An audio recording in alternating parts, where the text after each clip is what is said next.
오늘 간단하게 리뷰할 게임은 파이널 판타지 오리진이에요. 바로 시작을 한번 해볼까요? 정확한 제목은 오리진 다음에 스트레인저 오브 파라다이스라는 부제가 붙어 있어요. 기본적으로 파이널 판타지 1을 오마주한 게임이라고 보면 되는데, 한번 제가 한 게임을 로드해서 해보지 말고 뉴게임을 한번 해볼게요. 잠깐. 처음에 스토리 액션 하드 모드로 할 수 있고, 스토리 액션 하드로 갈수록 난이도가 어려워지는 거죠. 일단 가장 간단한 스토리로 해보도록 할게요. 오프닝은 넘기도록 할게요. 또 스포가 될 수도 있으니까. 계속 패치가 되면서 지금은 많이 그래픽적인 것도 발전이 됐는데, 처음에는 그래픽이 조금 혹평이 많았어요. 가장 처음에 티어메트와 싸우게 되죠. 판타지 1은 카오스 중에서 티어메트랑 가장 마지막에 싸우는데, 여기는 특이하게 티어메트랑 가장 먼저 싸우게 돼요. 이벤트 전투긴 한데 주인공이 잭인데, 첫 번째 전투는 이벤트 전투라서 죽질 않아요. 그냥 마구 때려도 됩니다. 이 게임은 모든 보스가 2개의 페이지로 되어 있어요. 그래서 절반을 줄이면은 이런 식으로 한 번 이기게 되고, 두 번째 페이지에 또 치르게 되는데, 아까 티어메트전 이벤트전이라 전반전으로 끝입니다. 어쨌든 잭을 이용해서 전투를 하는 소울라이크 게임이에요. 사실 저는 오리지널 다크 소울을 해본 건 아닌데, 이런 류의 게임을 다 소울라이크 게임이라고 하더라고요. 전통적인 파팡과는 다른 액션에 가까운 게임입니다. 튜토리얼은 이 정도까지 하고, 게임은 나온 지가 몇 년이 됐는데 DLC가 3번에 걸쳐서 나왔어요. 마지막 3번째 DLC도 나온 지 꽤 됐습니다. 그래서 이런 식으로 이 모습은 확연하게 가란되죠. 이 모습 자체가 어떻게 보면 스포가 되는 건데, 그래서 여기는 일단 무한미궁이에요. DLC 두 번째 추가된 던전이고, 사실 이 게임의 가장 궁극적인 던전이라고 할 수 있어요. 무한의 던전이기 때문에. 첫 번째 DLC에는 바하무트가 추가됐었고, 두 번째 DLC가 무한 던전하고 길가메쉬, 세 번째 DLC가 황제, 파판2의 보스죠. 그렇게 추가가 됐었습니다. 그래서 여기는 이렇게 동료 몬스터들도 있고, 이 파판 오리진은 게임 자체가 파밍 게임이에요. 그래서 끝도 없이, 뭐 끝은 있겠지만 계속 좋은 장비를 파밍하는 게임입니다, 궁극적으로. 그래서 여기 보시면 두 번째 DLC에 만날 수 있는 길가메시가 있고, 그래서 저도 이 게임을 굉장히 오래 했어요. 지금 우상단에 보면은 788시간, 물론 뭐 거의 800시간 가까운 시간 동안 계속 게임한 건 알고, 뭐 켜놓고 다른 짓 할 때도 있었지만 굉장히 오래 한 편이죠. 그래서 지금 이 좌상단을 보면 612층이라고 나와 있는데, 어느 정도 랭킹이냐 보면은 여기 기록을 볼 수 있거든요. 그러면 맨 아래에 있죠, 제 랭킹이 39위나 됩니다. 상당히 높은 거예요. 뭐 전 세계 사람들이 지금 이 게임을 몇이나 하고 있냐라고 할 수도 있지만 39위면 상당히 높은 거죠. 근데 1위 같은 경우는 99,999층까지 올라갔어요. 이거는 좀 말이 안 된다고 보긴 하는데, 2위 만층, 19,000층이죠 정확히는. 엄청나게 올라갔죠 이 사람들은. 10위까지는 거의 뭐 10위가 아니라 1000층 이상, 이 사람들은 진짜 넘사벽입니다 사실은. 그런데 저도 39위, 40위 안에 랭크가 되어 있죠. 굉장히 높은 거예요. 612층까지 올라간 거. 뭐 뒤를 보면은 원래 DLC 2 이 던전이 맨 처음에 나왔을 때는 100층까지밖에 없었어요. 근데 DLC 3가 개방이 되면서 무한 던전으로 층이 계속 생성이 되게 바뀌었죠. 이렇게 보시면 100층까지 올라가도 1000위 밖으로 밀려나요. 지금 만약에 100층까지 오른다면 뭐 2000위도 벗어났죠 지금. 막 여기서는 등수 차이가 나도 층 차이가 나진 않네요 보니까. 딱 여기 100층 있죠.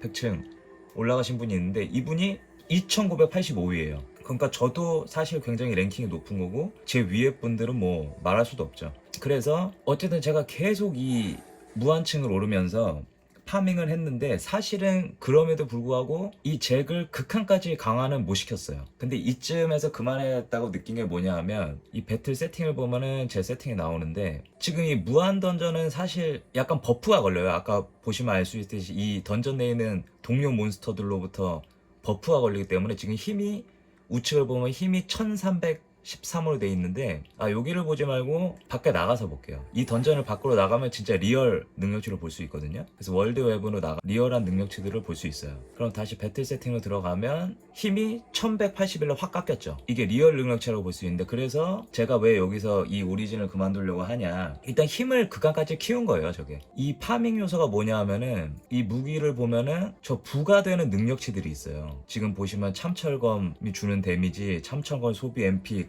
감소, 힘, 라이트 브링거 중에 데미지, 빈사시 데미지 이렇게 있는데 다양한 직업군이 있거든요. 이 잭이 가질 수 있는 다양한 잡이 있는데 저는 가장 대중적이고 이 게임에 가장 대중적이고 저도 그렇게 했고 한 참철검 빌드를 쓰고 있어요.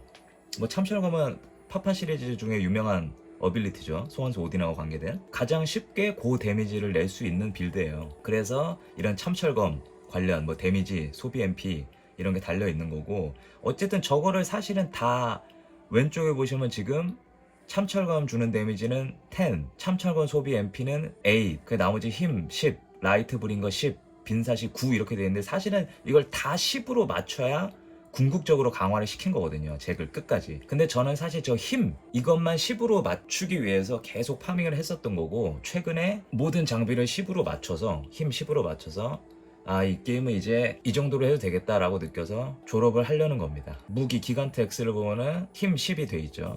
그 다음 투구 더스크 햇을 보면 이것도 역시 힘이 10이 돼 있고 이거 같은 경우는 참철검 데미지가 10을 못 넣었죠. 9로 돼 있죠. 그 다음 갑옷 더스크 자켓 이것도 힘 10 이것도 역시나 참철검이 주는 데미지는 10을 못 채웠습니다. 장갑은 솔직히 이게 한자라서 모르겠네요. 제가 일판을 하고 있어갖고 어쨌든 이것도 힘 10 이거는 참철검 주는 데미지 8까지밖에 못했습니다. 잘 안 나오더라고요 정말 이건. 이 바지도 충이의 바텀 힘 10이죠. 참철검 데미지 이것도 9까지밖에 못했고 그 다음에 신발 이것도 뭐가 한문으로 써있는데 모르겠는데 어쨌든 힘 10 이거는 웬만큼 맞춰져 있어요. 저 참철검이 주는 참철검 모으는 시간 단축은 무한히 단축시킬 수는 없거든요. 일정치 이상 단축시키면 더 이상 시간이 단축되지가 않아요. 그래서 지금 최소로 단축이 된 상태고 저 8까지만 해도 더 시간이 단축되지 않습니다. 그래서 이거 신발 같은 경우는 끝까지 강화가 된 장비라고 보면 되고 액세서리 라이오나트는 다 10을 줬네요.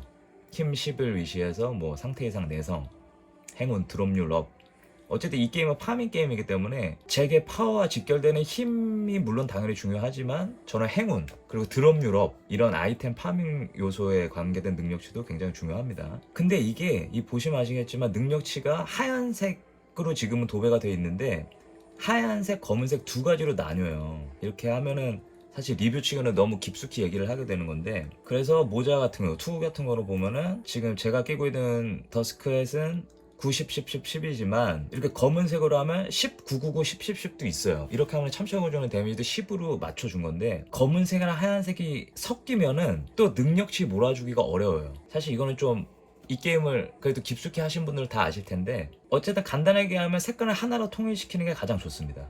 그래야 능력치를 높일 수 있어요. 이렇게 쭉 10을 주니까 저런 높은 힘 능력치를 가지게 되는 것이고 그리고 이렇게 줬다고 해서 또 끝나는 게 아니거든요. 사실 이 장비들을 보면 맨 밑에 소환수 보정이 있어요. 그래서 오딘 999 이 전 장비가 또 오딘 999가 되어 있거든요. 이 각 소환수에 따른 보정치가 다 다른데 오딘은 또 힘 보정치를 가장 높여주는 소환수예요. 그래서 오딘 999로 다 통일시켰고 어쨌든 힘을 다 주고 오딘 999까지 다 맞춰야 저 힘 능력치가 나올 수 있습니다. 어쨌든 굉장히 강화를 시킨 상태라고 보시면 돼요. 그래서 어쨌든 다시 아까 그 던전으로 가볼게요. 차원의 미궁이라는 사실 이렇게 몇백 층에 올라오면은 적들도 엄청나게 세요 사실은. 근데 뭐 적보다 우리가 훨씬 세기 때문에 보스 연전으로 들어가는 게 가장 편하거든요 사실. 마치 이런 적 강화까지 옵션이 걸렸는 데 들어가면은 소화되는 보스가 있기 때문에 그런 보스는 안 만났으면 좋겠네요. 일단 그래서 이거를 걸어주고 근데 데스머신은 굉장히 강적이에요 사실. 참초로 휘둘러도 잘 피합니다. 근데 이렇게 한번 때려주면 계속 다운이 되죠.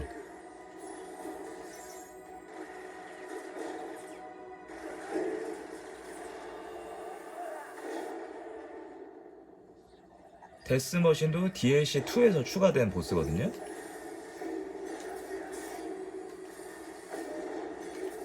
그래서 이렇게 하면은 금방 물리칠 수 있고 이 풍마 닌자로 어빌리티를 쓰면은 데미지를 3번까지 무효화시킬 수 있어요. 아주 좋은 어빌리티죠. 그래서 서브 잡으로 풍마 닌자를 많이 합니다. 참철검 빌드에서. 그래서 아이템들이 엄청나게 나오죠. 이렇게 파밍을 하는 거거든요.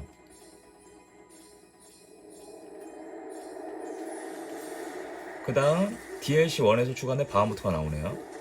바하무트 사실 굉장히 강적이에요. 날렵합니다. 바하무트도 사실 날렵한 보스가 어렵거든요.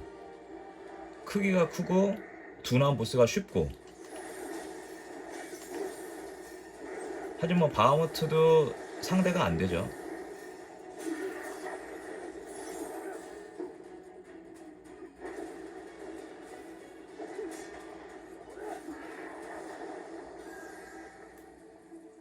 지금 장비 중에 액세서리 라이온하트랑 연계돼서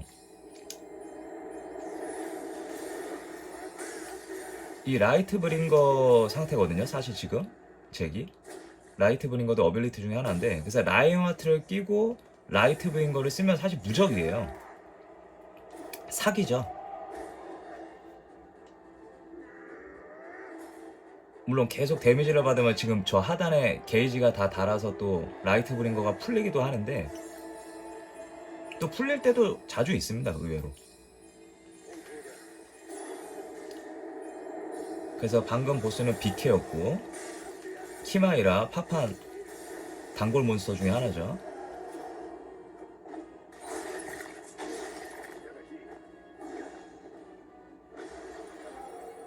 이 전형적으로 둔한 보스입니다. 그래서 어렵지 않아요. 키마이라는. 물론 저렇게 날 때도 있는데,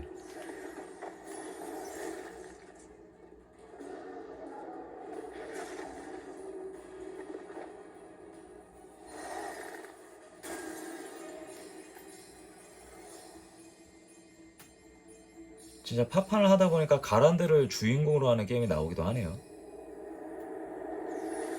물론 뭐 디시디아 때도 가란드를 플레이할 수는 있었지만, 또 몰버 그레이트가 나오고요. 이번 보스전은 다 추억의 몬스터들로 이루어져 있네요. 다행스럽게 스포되는 몬스터는 없고.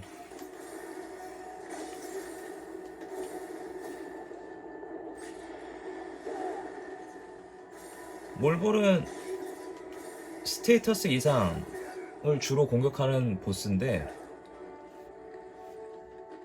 지금 상태 이상 내성이 풀이기 때문에 걸리지 않습니다.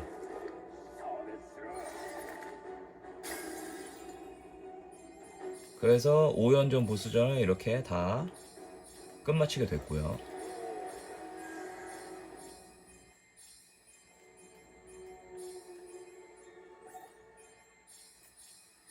이런 식으로 보시면은 좌상단에 게이지가 올라가죠. 그래서 저게 꽉 차면은 또 한 층이 올라가고, 꽉 차면 한 층이 올라가고, 이런 식으로 계속 올라가는 거예요. 어쨌든 오리진이 아까도 말씀드렸지만 처음에는 그래픽 때문에 굉장히 혹평을 많이 받았거든요. 근데 계속 패치가 되고 DLC가 나오면서 게임의 완성도가 지금은 상당히 올라갔습니다. 실제로도 많은 사람들이 그렇게 평가를 하고 있고요. 파판을 좋아하신다면 해보셔도 재밌을 거예요. 어쨌든 이렇게 간단하게 리뷰를 해봤는데, 그리고 게임 자체가 솔로 플레이보다는 멀티 플레이를 메인으로 하고 있어요. 지금은 멀티 하는 사람 별로 없을 것 같긴 한데, 그래서 초반에는 제가 멀티로 많이 버스를 탔거든요. 고렙들이랑 많이 다니면서 좋은 장비를 많이 얻기도 했는데, 고렙 던전에서 당연히 좋은 장비가 나오니까.